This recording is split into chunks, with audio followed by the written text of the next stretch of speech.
जब अर्जुन युद्ध को लेकर उलझन में होते हैं तो वह श्री कृष्ण से कहते हैं कि रथ को युद्ध भूमि के मध्य में ले जाए। कृष्ण उनसे पूछते हैं कि क्या देखोगे पार्थ, जिसे पंछी की आंख बीचते हुए वृक्ष की डाल तक दिखाई नहीं देती, वह आज समग्र रणभूमि को क्यों देखना चाहता है। तब अर्जुन कहते हैं कि विपक्ष की सेना का परीक्षण करना चाहता हूँ, जानना चाहता हूँ कि किसकी मृत्यु से धर्म की स्थापना होगी और किसकी मृत्यु से अधर्म का अनुभव होगा। अर्जुन कहते हैं, यह जानना चाहता हूँ इस महायुद्ध में क्या प्राप्त करूँगा और क्या खो रहा हूँ। तब कृष्ण कहते हैं कि इस युद्ध में तुम बलिदान करने जा रहे हो पार्थ, तो खोने पाने का क्या विचार कर रहे हो। दान उसे कहते हैं जिसमें दानी खोता है और याचक प्राप्त करता है, किंतु बलिदान वो होता है जिसमें दानी देता है और सारा संसार प्राप्त करता है। अर्जुन कहते हैं, किंतु मैं अकेले दान देने के लिए नहीं खड़ा हूँ।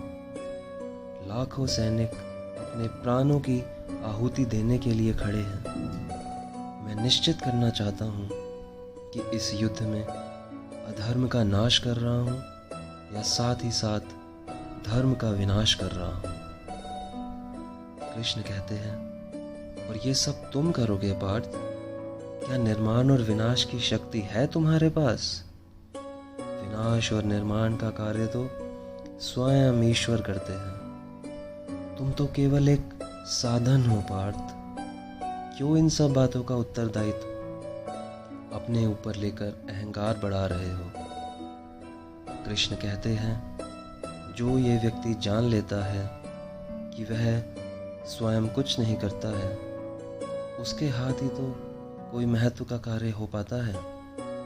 कदापि तुम भूल गए पार्थ, इसलिए देख लो पार्थ जो देखना चाहते हो, क्योंकि दान देने से पहले अगर दानी के हाथ कांपे तो उस दान का पुण्य प्राप्त नहीं हो पाता। कृष्ण अर्जुन को कहते हैं कि स्मरण करो कि दुर्योधन ने ही पंचाली को दासी बनाकर सभा में लाने का आदेश दिया था। कैसे शकुनी ने छल से संहार करने का प्रयास किया था। स्मरण करो कैसे इन्होंने तुम 5 भाइयों और तुम्हारी माता को वर्णाव्रत में भस्म करने का प्रपंच रचा था।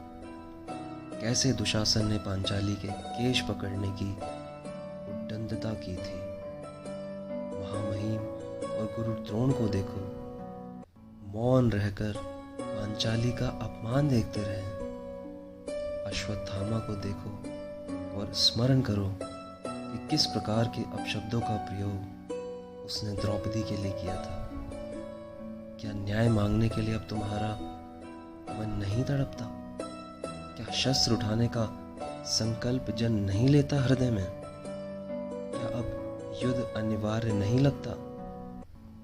जब अर्जुन को लगता है कि युद्ध अनिवार्य है तो कृष्ण कहते हैं, महामहिम को एक बार फिर से देखो, कैसे उन्होंने स्वयं बलिदान देकर तुम्हारे परिवार को अधिकार दिलाने का प्रयत्न किया। एक बार पुनः गुरु द्रोण को देखो और स्मरण करो कि कितने गर्व और प्रेम के साथ उन्होंने तुम्हें परम ज्ञान दिया। विकर्ण को देखो, एक वही था जिसने द्यूत सभा में विरोध करने का साहस किया। अर्जुन कहते हैं कि वह यह युद्ध नहीं कर सकते।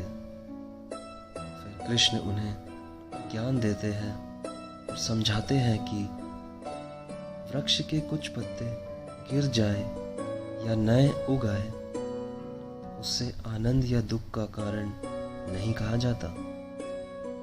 पत्तों के जन्म का उद्देश्य या उनके जीवन का अर्थ केवल वृक्ष को जीवित रखना होता है। वैसे ही मनुष्य का जन्म और जीवन का कारण वास्तव में समाज के सुख है।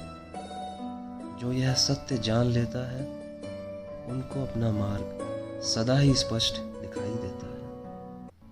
युद्ध में विध्वंस होगा, अवश्य होगा, किंतु यह भी जान लो नई परंपराओं का निर्माण भी होगा। पुरानी परंपराएं विष बन गई है।